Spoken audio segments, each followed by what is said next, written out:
what do the Mariners have to do to still turn this thing around? They've got to go, 26-10 the rest of the way as we record here before the start of Game 2 against the Dodgers here on Tuesday.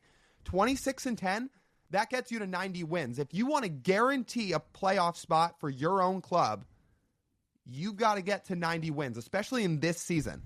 If you don't, well, then you're banking on another team to collapse. And I don't know if the Astros are going to do that. Which you can't bank on. So I wrote it out, what the scenario to get to each win total. To get to 91, you need to go 27-9. You said to 90, 26-10. 89 is 25-11. 88 is 24-12. I think right now, that right there is the window that gets you in the playoffs. Because here's who you're chasing, and here's what they're on pace for. The Astros right now, at their current pace, at their current winning percentage, not at their current pace, because their current pace is steeper than their current winning percentage. But let's go with the pessimistic route for the Astros, because that's what the Mariners would need, and say they're only going to go with their winning percentage dictates the rest of the season. Well, that would put the Astros on pace for 89 wins, which means you need to go at least, including winning the series against the Astros, 25-11 the rest of the season to catch the Houston Astros and win the American League West. That is a winning percentage, Lyle, of .694 over the final 36 games. The Mariners have not won 69.4% of their games at any point this season, over any stretch. The best stretch the Mariners have done this season is from the start of that Red Series in April through their sweep of Texas in June. Over that stretch, they went 38-21, which relates to a winning percentage of .644. That's not 69%. That's 64%. That's not getting you in the playoffs at all. And that's just if you're going to catch the Astros. If the Astros exceed that mark and continue on the pace they're on right now, your next best team to catch is the Kansas City Royals, who right now are on pace for 91 wins, which would require you right now to go 27-9 the rest of the season. That's not happening. They're not going 27-9 the rest of the season. I will proclaim that right now. That's not happening. You know what you can do instead with that? If you want to just cross off the Kansas City Royals, you have 9 losses left. For every time the Mariners lose from here on out for the rest of the season, just put a finger down. We'll be at 8, 7, 6. What? I hate to break it to you, dog. 8 losses. The Royals have the tiebreaker. They swept the Mariners in Kansas City. So, all right, well then we're starting at 8. Yeah. So you have to go. So then you have to go 28-8. You need to be 20 games over 500 from now until the end of the season.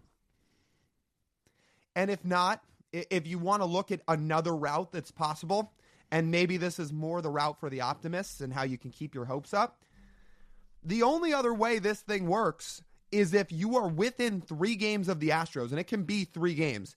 You are within 3 games of the Astros going into that final series of the year in Houston in the last week, and then you magically play your 3 best games of baseball all year in a park that has haunted you for years. So that's the optimistic route. You find some way, somehow, to be within 3 games of Houston going into that final series, and then you play your 3 best games of the year and sweep them. Outside of that, yeah, you're going to have to go 26-10 or 27-9 or 28-8. That's what it's going to take. So to say their work's cut out for them, that's beyond an understatement. You know what's the most disappointing part of all of this is that this would have been the year to establish yourself as not only just a dominant team, but to use your strength to beat up on teams that are just quite not as good. Jeff Passan tweeted this out earlier this week and highlighted the parity around the league this year. The best team in baseball is on pace for 95 wins this year. It's not a world beater by any stretch. There are a lot of good teams in baseball. There's not a great team. We've talked about that before. There is no 2022 Houston Astros or 2022 Atlanta Braves level of team here. There's not. There's a lot of good teams, but not a lot of unbelievably over-the-top great teams. Even this Dodger team they're playing, stacked full of star players and former MVPs, isn't a juggernaut by any stretch. They're very good. Juggernaut? No, not at all. So this would have been the season to have this unbelievable rotation be the X factor against all of these other teams in baseball. But unfortunately, that's not going to be the case because they're never going to get a chance to do it. And unfortunately, again, they might never get a chance to do this ever again with the combination of health, durability, and performance from all 5 of these guys in this rotation. I'm ready to say something.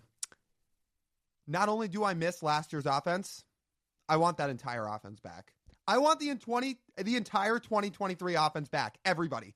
And I know that sounds crazy because that offense had plenty of problems last year.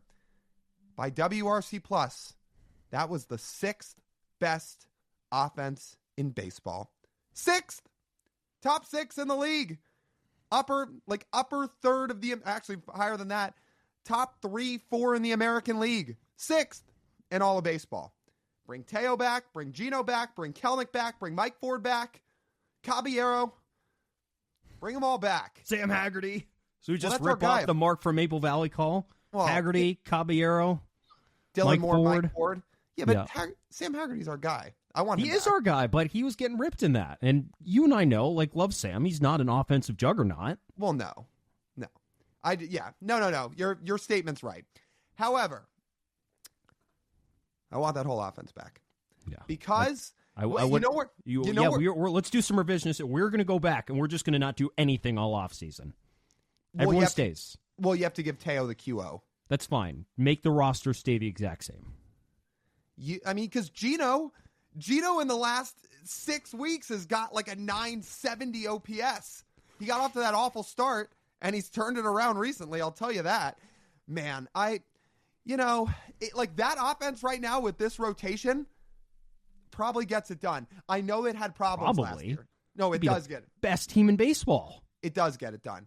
Because I know that offense had problems last year. But guess what? When it was all said and done, by WRC+, they were 6th by a lot of the other categories like OPS and some others. They were right in the middle of the league, which is all we're asking for from this offense. And what did we do in the offseason? What is all we said? We just said, cut down on some strikeouts. Just strike out a little bit less. Strike out a little bit less than the 26-ish%, close to 27% rate you were punching out at.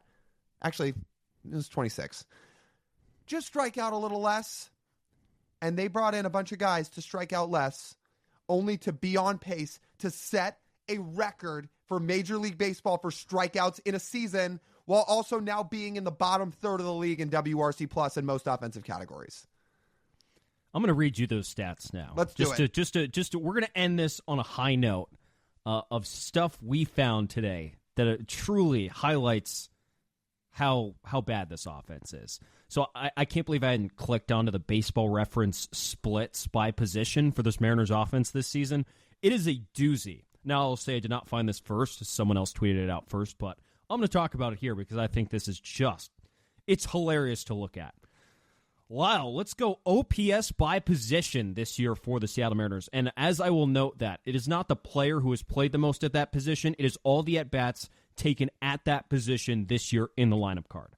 At catcher this year, Lyle, the Mariners have a 678 OPS. At first base, they have a 663 OPS. At second base, they have a 658 OPS. At third base, they have a 635 OPS. I can't. At shortstop, they have a 661 OPS. Left field, 676. Center field, 688. Right field, 668. DH, 691. I just ran through all 10 positions, and 691 is the top mark for all of the at-bats at those positions this year. 691! That comes out to about a 100 WRC+ this year, right? 690? 690, yeah, I think just about. But the rest of it drags it down to about where the mark is this year for the Mariners, and it's 97? Well, point being, let's stay on the OPS. I was just trying to give people some context. There is not one position that has put up a 700 OPS. 700! In most years, that's below league average. I will say, don't go click back and look at last year's. Don't do it. You're going to just get hurt. Because it's better. Well, there's Oh, I think there's like 6 over 700. There's a couple 800. Shortstop and center over 800. I mean, it's honestly beautiful to look at.